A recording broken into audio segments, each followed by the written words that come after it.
Assalamualaikum warahmatullahi wabarakatuh. Alhamdulillahi wa kafa. Wassalatu wassalam ala sayyidina Muhammadil Mustafa wa ala alihi wa ashabihi ahlidki wal wafa.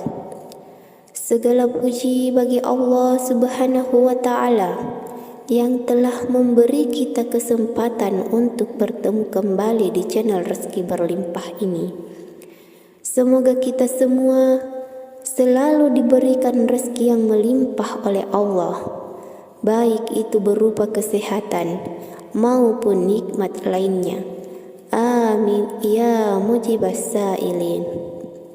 Tak lupa, marilah kita bersalawat kepada Rasulullah Muhammad sallallahu alaihi wasallam. Semoga salawat kita menjadi wasilah yang akan memberikan kita syafaat di hari kiamat. Allahumma salli ala sayyidina Muhammad wa ala ali sayyidina Muhammad. Saudara-saudaraku sekalian yang memiliki hajat, semoga Allah segera mengabulkan segala permintaan Anda. Bagi yang sedang diuji dengan sakit, semoga Allah segera mengangkat penyakitnya. Dan bagi yang sedang menghadapi masalah, baik hutang maupun masalah lainnya, insya Allah, Allah akan meringankan segala beban kita. Ayo kita aminkan bersama-sama. Tulis hajat Anda di kolom komentar. Dan jangan lupa dukung channel ini dengan like, komen, dan subscribe. Para jamaah rezeki berlimpah yang dirahmati Allah, sebagai sesama muslim, kita memiliki kewajiban untuk saling mengingatkan dalam kebaikan. Janganlah kita saling membicarakan keburukan orang lain, melainkan harus selalu mengingatkan dalam kebaikan dan kesabaran. Sebagaimana firman Allah dalam surah Az-Zar, Bismillahirrahmanirrahim. Watawasaw bil haqqi watawasaw bis sabr. Dan saling berwasiat dalam kebenaran dan kesabaran. Ikhwan fillah yang dirahmati Allah Subhanahu wa ta'ala, sejatinya manusia itu harus merasa rendah di hadapan Allah. Kita harus sadar bahwa kita itu tidak memiliki apa-apa, dan yang memiliki segala sesuatu adalah Allah. Ketika kita merasakan hal itu adalah tanda bahwa hati kita bercahaya oleh cahayanya Allah. Dalam kehidupan ini, yang dicari manusia adalah ketenangan, baik di dunia maupun di akhirat. Ketenangan adalah hal yang sangat berharga. Untuk mencapai ketenangan, ada 3 hal penting yang harus kita miliki. Yang pertama, hilangkan rasa kebingungan. Yang kedua, diberi kesehatan oleh Allah. Yang ketiga, diberi keselamatan dan kemampuan untuk beribadah kepada Allah. Salah satu cara untuk menenangkan jiwa dan menyatakan raga kita adalah dengan berzikir kepada Allah Subhanahu wa ta'ala. Dalam zikir ini, kita bisa mengamalkan bacaan Ya Hayyu Ya Qayyum, birahmatika astaghni, yang berarti wahai yang maha hidup, yang maha berdiri sendiri, dengan rahmatmu aku memohon pertolongan. Kalimat ini sangat agung dan bisa kita gunakan sebagai wasilah untuk meminta hajat kepada Allah.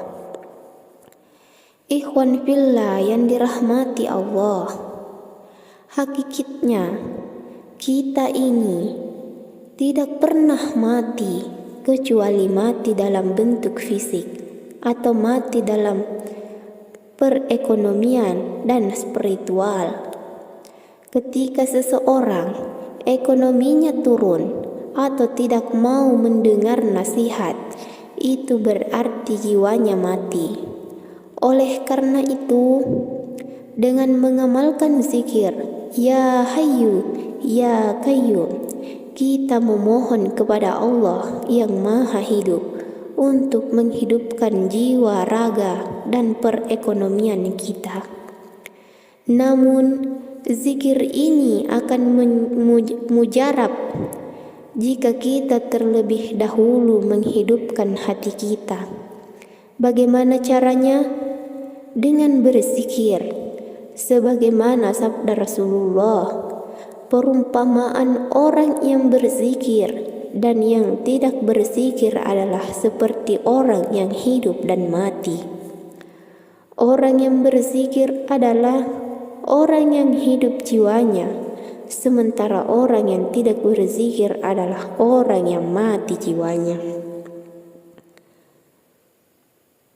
Ketika kita berzikir, bukan hanya sekedar melafazkannya dengan lisan, tetapi juga merasakan kehadiran Allah di dalam hati. Jika kita membaca zikir tanpa kehadiran hati, zikir kita menjadi hampa. Alangkah baiknya jika kita melafazkannya dengan lisan dan menghadirkan rasa bahwa Allah selalu mengawasi kita dimanapun kita berada. Dengan begitu, kita akan selalu terhindar dari maksiat karena merasa diawasi oleh Allah.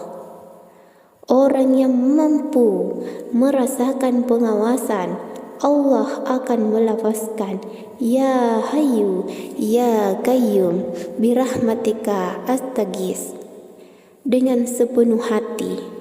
Dengan rahmat Allah, setiap keinginan dan hajatnya akan dikabulkan.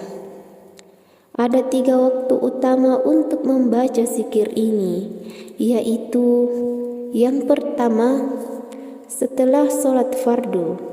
Zikir setelah sholat fardu sangat mustajab, karena sholat fardu diibaratkan mandi yang membersihkan kita dari dosa-dosa. Setelah bersih dari dosa, kita bisa mengamalkan zikir dan bermunajat kepada Allah. Yang kedua, tengah malam, sepertiga malam terakhir.